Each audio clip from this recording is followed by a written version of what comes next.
Hello, my friends. My name is Gerdes, and this is the Daily Brief. If you're looking for Ukraine war news, I do these every day, so please subscribe. I want to start here, and this is where I left off last night. Pete the medic has died defending Ukraine. He saved over 200 lives of Ukrainian defenders. He came to Ukraine as a volunteer in January of 2024. He officially joined the AFU as a combat medic. He was a co-founder of Project Constantine that evacuates injured soldiers and does medical training. He has a 15-year-old daughter, and he said that he went to Ukraine for her. Eternal memory and eternal glory to the hero. Your sacrifice will never be forgotten. Talked about him yesterday, but I don't have enough words to do justice to honor his memory, and it's worth doing it again today. Okay, 1,110 Russians off the battlefield today, 19 tanks, 26 armored combat vehicles, 70 vehicles and fuel tanks. Now, periodically we ask ourselves, well, okay, so we know how many Russian casualties, how many Ukrainian casualties.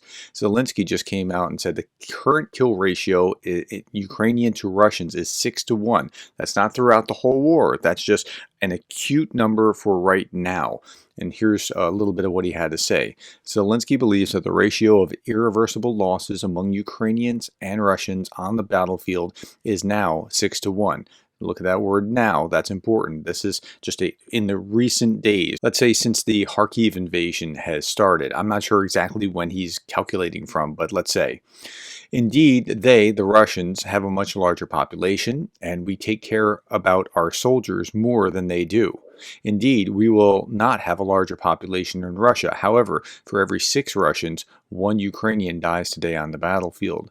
We have figures of approximately 4 times, like 1 to 4, and now on the Kharkiv and Pokrovsk fronts, the numbers are 1 to 6. So it might not even be time bound. It might just be in that those particular places of Pokrovsk and Kharkiv that this is the case. But that's a pretty compelling figure. Now, he's not saying crazy figures like 15, 20 to 1, that kind of thing that you see in Pravda. And this is very high, but it's very high for a reason, because the Russians, well, they've kind of boxed themselves in certain ways. Let me finish this and then I'll go on and explain what I mean. The war is technological, and whoever owns more technologies will prevail. So that's what Zelensky's saying. That's the argument that he's making. Now, if you want to just get a good rough cut, that means for every 1,000 Russians killed, you see 166 Ukrainians who also lose their life simultaneously.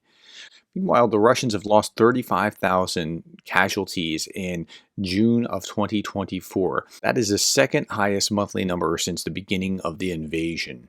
Now, Andrew Perpetua's number, he shows 41 Russian losses to 20 Ukrainian losses, a 2-to-1 ratio. And how do we explain some of like Zelensky's 6-to-1? That sounds improbably high without some explanation. So the AFU destroyed a column of Russian occupiers in the Voldahar direction. Among the graveyard of enemy armored vehicles, the considerable number of destroyed motorcycles draws attention to itself. Like, they sent Russian soldiers in on motorcycles. That's one of the reasons that you see this kind of thing. The Russian command sent the occupiers on motorcycles into battle on par with heavy equipment that is deliberately threw manpower under Ukrainian combine of death without a chance of survival, the Ukrainian journalist has said.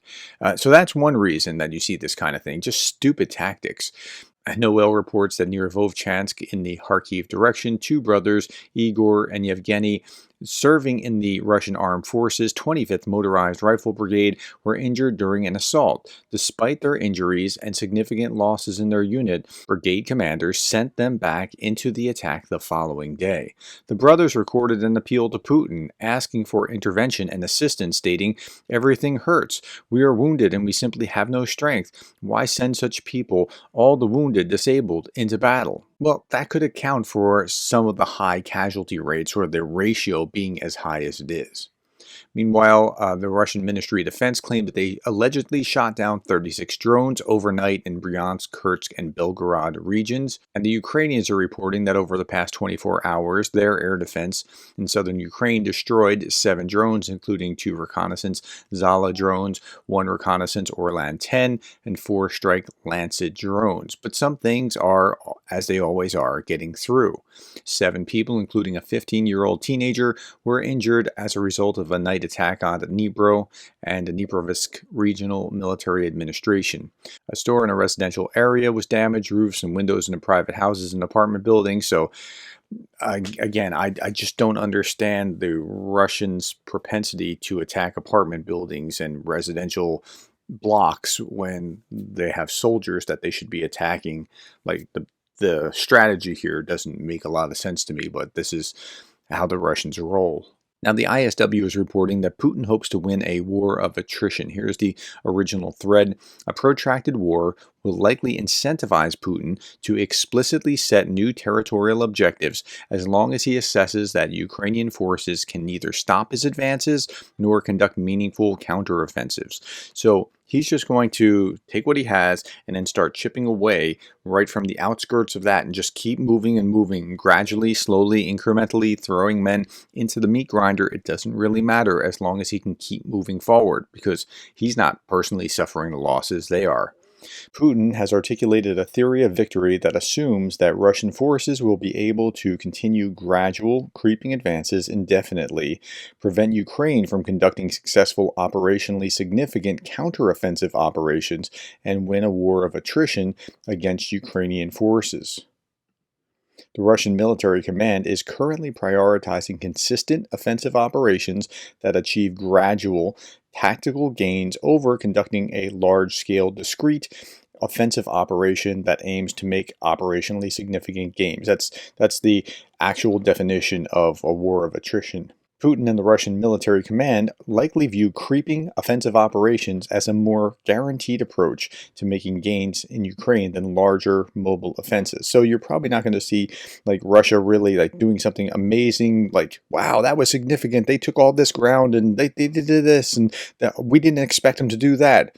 You're not going to see a lot of that. They're just going to try to ground the Ukrainians down. Putin has recently demanded that Ukraine cede all of occupied Kherson, Zaporizhia, Donetsk, and Luhansk, even parts of that territory that they never controlled, as well as the parts of those 4 oblasts that it currently controls. Now, they're doing that, but I saw this yesterday and I talked about this in my 3 big stories. The ICC arrest warrants deal a fatal blow to the demand that Ukraine accepts Russian occupation in exchange for peace, right? I mean, it's not just the Ukrainians saying, hey, this isn't right. This is the ICC saying, you know what you're doing here, not okay. This is a war crime. And it's a powerful counterbalance to the argument that we should just settle where the lines are and we'll declare peace there. No. We should declaring peace with war criminals who are demanded by the ICC. That's a different story. That's a game changer. Okay, a protracted war favors Putin's calculus since he likely assesses that Russia will be able to hold any ground it takes, and that Russian forces will be more likely to achieve its current stated territorial objectives the longer that the war progresses. So he's thinking that time is on his side. I'm not sure that that's the case, but if I were him, I would look around and say, okay, there's about to be friendly elections working in my favor, causing the Ukrainians to lose the military capacity that it has. So it does make sense that he would think that. Putin and the Kremlin have intentionally set no limits to their objectives of conquest in Ukraine.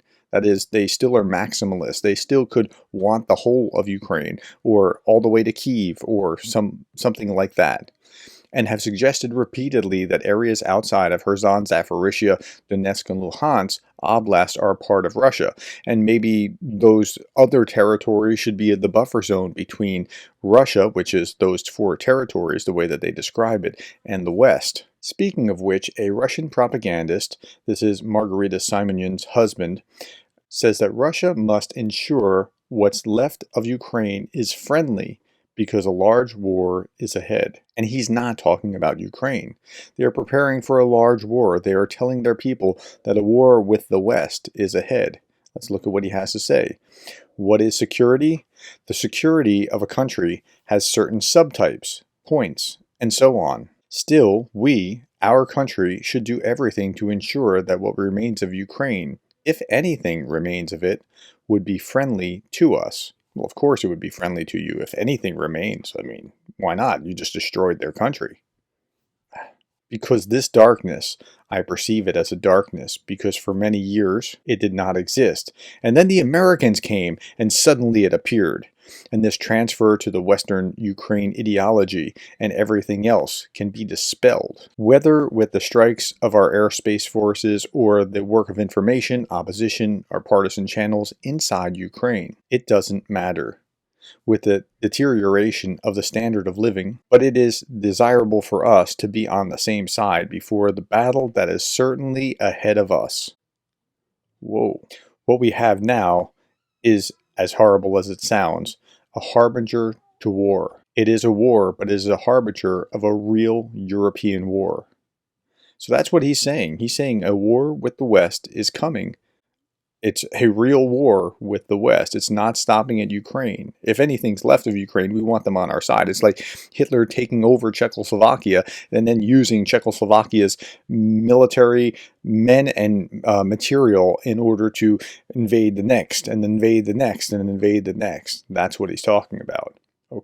Okay, last story. Russia plans to send children to summer camps in North Korea. Russian children will go to the Sandavan camp in North Korea, while children from North Korea will go to Russia's camps. Kremlin media reported the first trip of Russian children to a North Korean camp is scheduled for the end of July. Russia will send groups of children who will be accompanied by educators. And this looks like a good time is being had by all. I feel bad for this little guy here, but like, wow. Okay, that's all that I have, my friends. Thank you for your time. Thank you for the likes, the shares, the subscribes, and thank you for being the kind of person that cares about Ukraine.